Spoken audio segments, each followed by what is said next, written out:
Hi, I'm the Space Quest historian. Look, I've learned my lesson. No more driving, just staying still, vlogging inside the car, not moving. Are you proud of me? Fine. Let's talk Monkey Island. Now, I was actually going to make a different video. Mega Mike on the SK's Discord said, who's the better protagonist, Roger Wilco or Guybrush Threepwood? Or what's the difference between them, rather? Because on the surface, they seem very similar. You know, the sort of bumbling anti-hero kind of person who sort of, stumbles into situations and then ingeniously figures a way to save kingdom and universe and whatever you've got. And the difference between the two characters, by the way, I'll happily elaborate on later. Just very, very simply, Roger Wilco is a path of least resistant, lazy guy, but a very ingenious one.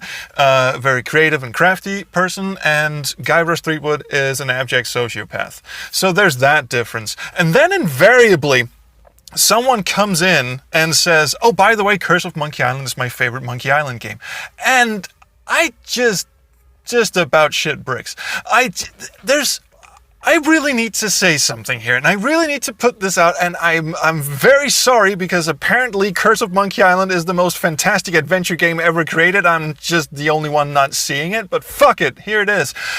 Curse of Monkey Island is a terrible sequel, and it's not a terrible game. It's a beautiful game, beautiful presentation. The puzzles are really good, all of that jazz. Dominic Armato was born to play Guybrush Threepwood. I don't care. That's fine. That's all perfectly fine. It's a terrible Monkey Island sequel, and here's why. You should have left Monkey Island 2 alone, or you should have let Ron Gilbert carry on whatever he's doing, because Monkey Island 3, Curse of Monkey Island, is just abject pandering. First of all, it completely butchers LeChuck as an antagonist. The LeChuck, the zombie pirate LeChuck in Monkey Island 2 is scary and intimidating. He's working behind the scenes. He's sending his minions after you. They don't actually do anything. But he is an intimidating figure. And when he shows up at the end in those underground tunnels, I shit bricks every time. The LeChuck in Monkey Island 3 is just pathetic. He's just this whiny bullshit fedora-wearing incel of a ghost pirate who just pines for the caress of Elaine. It's like I was watching this this lovely AI upscaled intro of Curse of Monkey Island. Somebody on YouTube put the intro to Curse of Monkey Island through an AI upscale. It looks absolutely beautiful. I'll link that in the description. But the first lines out of LeChuck's rotted mouth are just, God damn it! You used to be intimidating. You used to be a fun character to defeat. You used to have purpose and drive, and now you're just this fucking pathetic imbecile. Oh God! All of a sudden, Guybrush is now a stick figure who has no idea how he got away from that ending in the second game, and I don't think the developers had any idea how to do that either. So now he's just sort of bumbling around this chicken-infested locale, and yes, I know they try to explain that at the end with the whole carnival thing, but they ran out of money, so that's just a complete shit show as well. They take the only interesting female character in the Monkey Island games and turn her into an immovable statue at the start, so that's a big minus. And then they start pulling in the recurring characters. The first character you meet is Wally, the cartographer from Monkey Island 2. Completely and totally and bizarrely miscast as a scrappy young little pirate for no reason whatsoever. He just happens to be a character that people liked from Monkey Island 2, so let's bring him back and put him in a situation he has no business being in, and then drown him.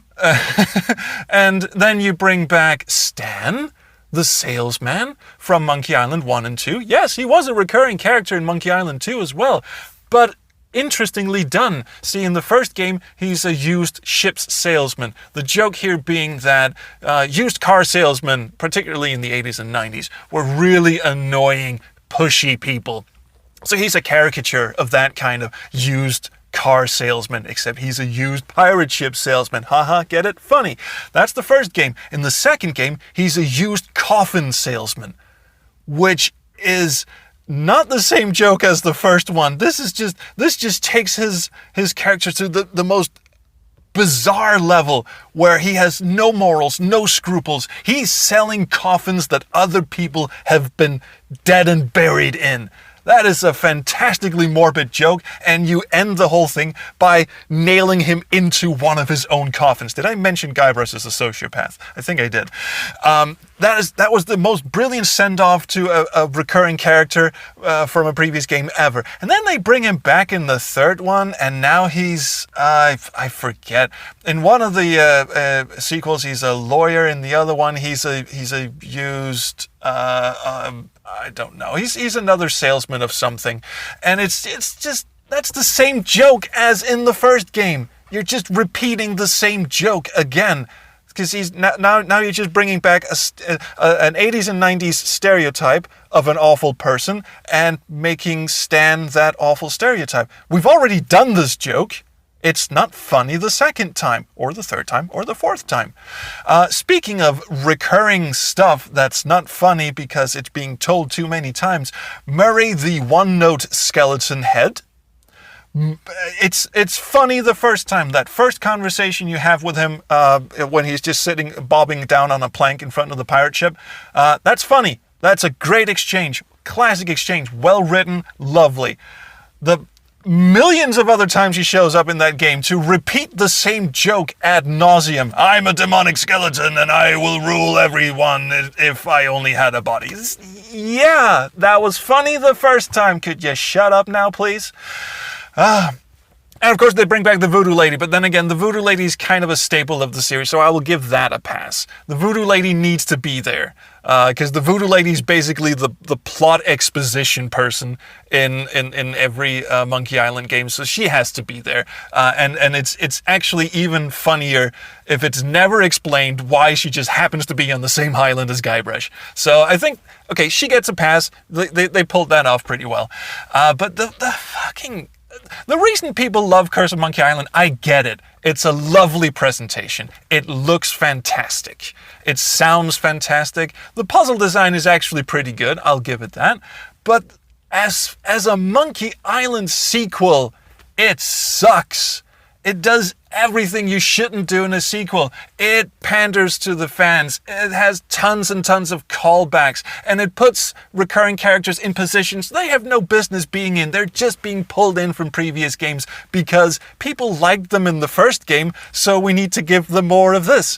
And most egregiously, they took, I feel at least, most egregiously, they took an antagonist that has been built up to this immense figure, this immensely powerful, antagonistic, threatening figure, and just completely saw his nuts off. LeChuck is just the most pathetic villain of all time in Curse of Monkey Island. Good God, I needed to get that off my chest. Now, if you'd like me to talk about why Roger Wilco is a better protagonist than Guybrush Threepwood, I'd love to, but I think we need to leave it here. Now, Curse of Monkey Island fans, I'm sure I'm going to get comments from people who will say I'm dead wrong because Curse of Monkey Island is a much better game than the second one because at least it didn't have a bewildering ending, or Guybrush is less of a sociopath in it. And I'm sure you have your reasons, and I have mine.